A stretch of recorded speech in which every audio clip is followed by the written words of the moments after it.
Hi, this is Howie from Prime Your Pump, entertaining and actionable self-improvement.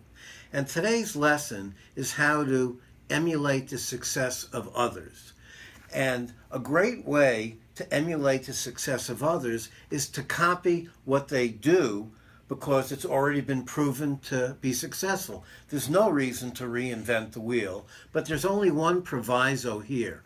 What they do may not work exactly for you. So, for example, if I say to Rick, do you get headaches? And he says, yeah. And I said, well, I get headaches too. And I said, well, what do you do? And he says, well, I take this red pill. So I take the red pill and I go into anaphylactic shock and I die because it has codeine in it and I'm allergic to codeine. So you just can't copy success. You have to copy it and modify it. Now, a few interesting things about emulating success. Success leaves clues. Successful people aren't lucky. They just learned a better way of doing something. And what you need to do is study their better way and then modify it to your particular situation. People who have already gone through what you're facing can save you time and pain by using what they know via their experiences. And in there develop your own theory of how you should be doing something. And there are two ways you can do this. The first way is you can study them from afar, by what they've written, TED Talks, YouTube videos, etc. Or you can actually reach out to them and ask you to mentor them. And I have many, many students whom I mentor from afar, all right? And it's one of the great pleasures of my life, as I get older, being generative and giving back to other people is something that's become very, very important to me. So people are willing to be mentors. And just let me give you an example of how I went about standing on the shoulders of giants and copying their success so I could be successful, but with modification. And the first story I want to tell you is about, we have a researcher at the university I teach at who is the #1 international researcher, international business researcher in the world. What that means is that he has more citations, more excellent publications than anybody else. He's world renowned. And for example, he may publish 10 excellent articles a year when 2 would actually be a lot. And to be honest with you, initially, when I first heard it, I said 10 articles, he has to be doing something wrong. He has to be cheating somehow. So I was in charge of looking at the statistics for my school, and I saw that he was statistically significantly a greater publisher than anybody else in the school. So I went to ask him, how did you do it? And he said to me, well, he had a theory of scholarship. And you could have knocked me over with a feather. A theory of scholarship? What? And then he said, and it has a name. And to be honest with you, I almost shit.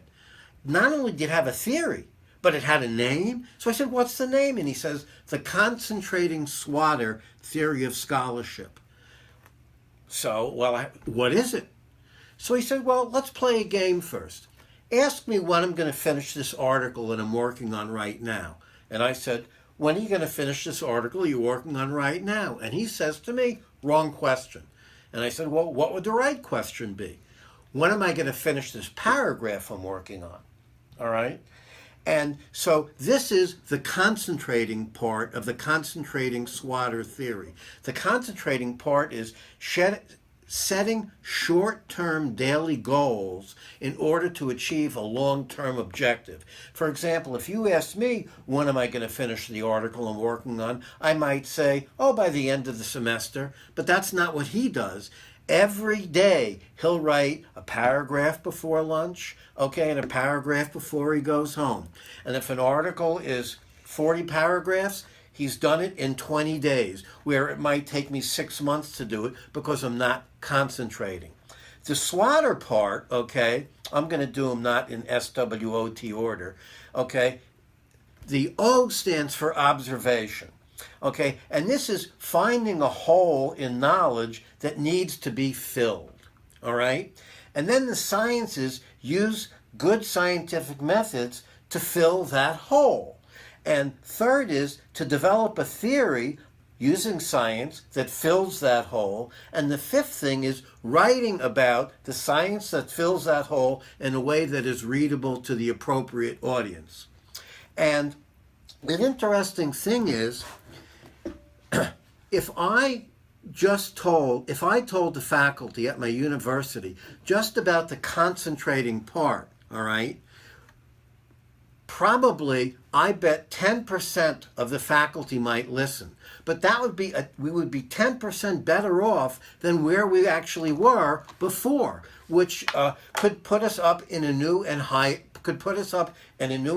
ranking. So that's my first example of learning how to be a good publisher, okay, or a good scholar or a good academic by standing on the shoulder of a giant who comes before me, okay, by learning from his mistakes. The second example I want to give you is when I first got to my current university, okay, there was an older professor, and he was the chairman of the business law department. So he taught Business Law 101. Every single business student had to take his course. Now, I remember when I took Business Law 101 when I was an undergraduate, I hated it. I was totally uninterested in the subject.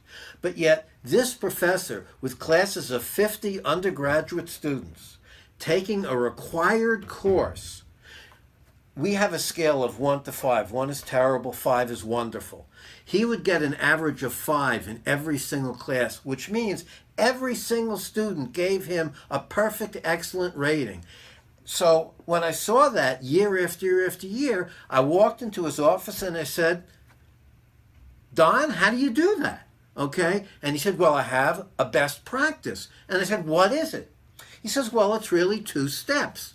So I said, well, what are they? He says, well, before each semester, I get my class roster and I go over to the registrar, okay, the admissions office, and off the student's application, I get 2 facts about them, like they like trains and they play tennis.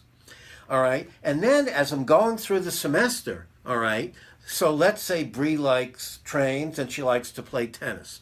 So during the semester, I would say, so here we have a legal case and where somebody was playing tennis, hit the ball so hard it flew in a train window, okay, and knocked the person down, and they actually bumped their head and it killed them. What do you think about that, Bree?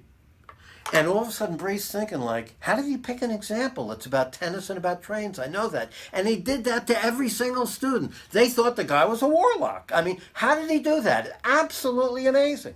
And here's another thing that he did. If a student calls, okay, within 24 hours of an exam being given, there's about a 99% chance that it's about the exam. So, for example, if a student called Don, the student would say, hi, my name is, Max Weiss, all right? And what Don would do is he had right next to his desk a file drawer, and he would pull it open, and all the students' names, regardless of the course, were in alphabetical order. So he'd go to Max Weiss, while Max Weiss is still saying hello. He would open it up, he would pull out the last test, and before Max got to ask a question, he'd say, before you ask a question, okay, I just want you to know that you got an 87 on the test, and where you lost your most points were on question 7, because you said blah, blah, blah, and you should have said X, Y, Z.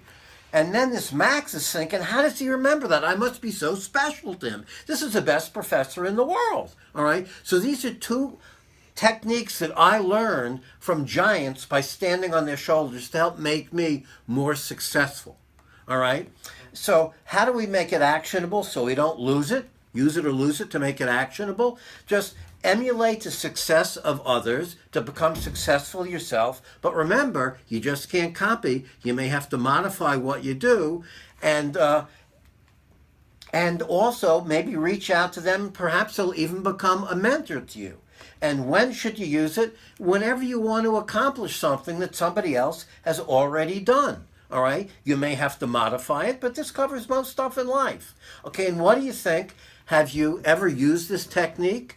Okay, and if so, could you share your experiences and comment below? And if not, how could you use it? And let us know.